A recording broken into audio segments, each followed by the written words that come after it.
and I tend to agree with the program, is that, you know, you have to, in a patent application, you have to explain how something works. And he didn't seem to understand how it works, so I wanted to beg your and Bruce's opinions on that, and Ted as well. So, to me, Armstrong understood how stuff worked. So, that's my major gripe, but other than that, yeah, these are definitely titans of engineering and radio management at the time. So, the other thing, Bruce, XR, why don't you just air the thing right here on 38.785. Just call up that file, hit play. I'll send you an email for a link or whatever. Anyway, I also, totally different note, did you listen to my audio file that I sent you with headphones on? If you are able to hear the difference between the 9100A and the T22. So, anyway, good. Let's send it over to Ted and let's keep this thing going. I think MV's in there. BQE, I believe, is gone. Oh, you know who hasn't had it is NE1S. So, Ted, why don't you grab it and send it to Larry there. K1QAR, W1DAN.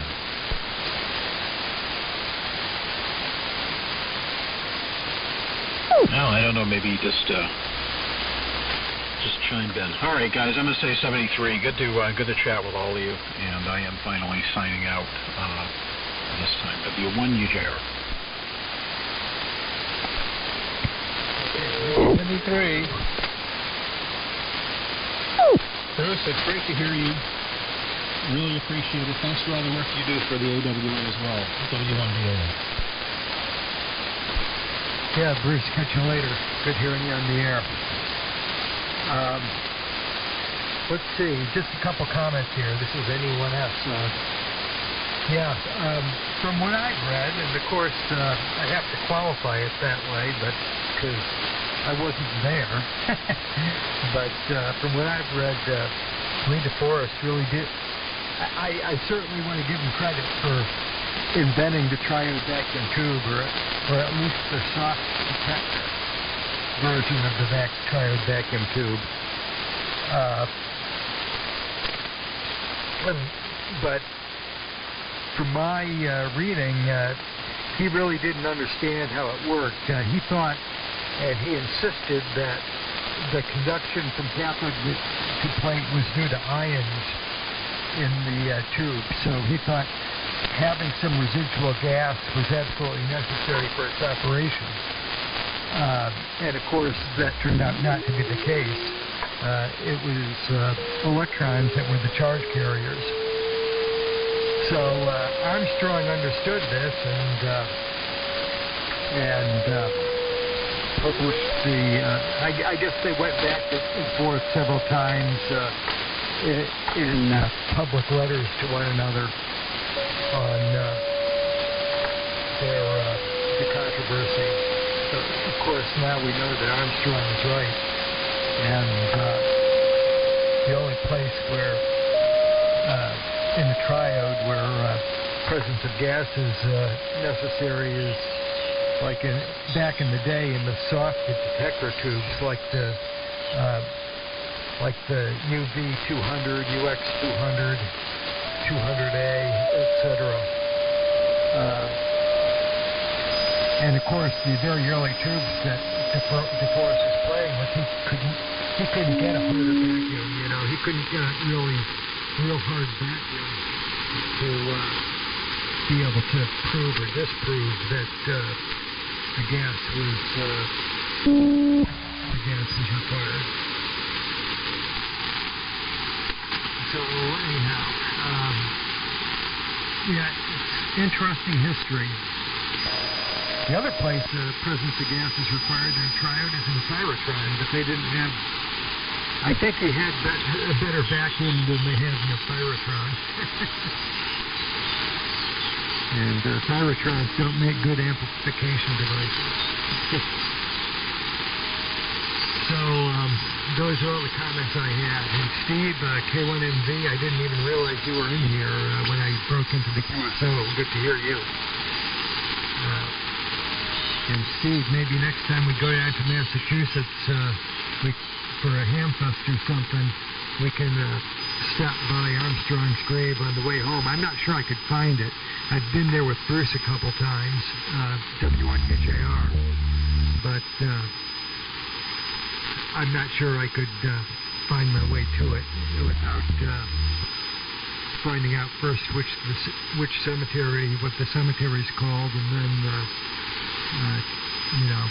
getting a map or directions to get there, or plug the address into a GPS or a phone, which is the way everyone does it these days.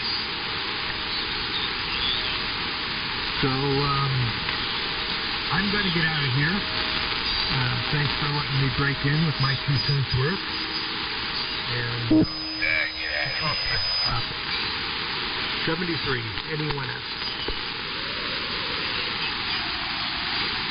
Okay, Larry, very good. Good comment. And I didn't know that he thought it was the gas that was required for amplification in a tube. So, I think he fell across something and it worked, so he went after a patent on it.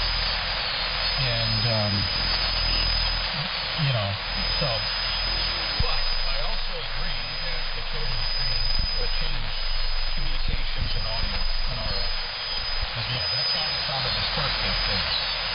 So it was a huge, huge advantage, as well as the super hit as well. So, good. Ted, are you still there? All right, he must have driven by. So, I'm not sure who gets it. So, why don't we see if Steve is still there? K1MV, W1DAN.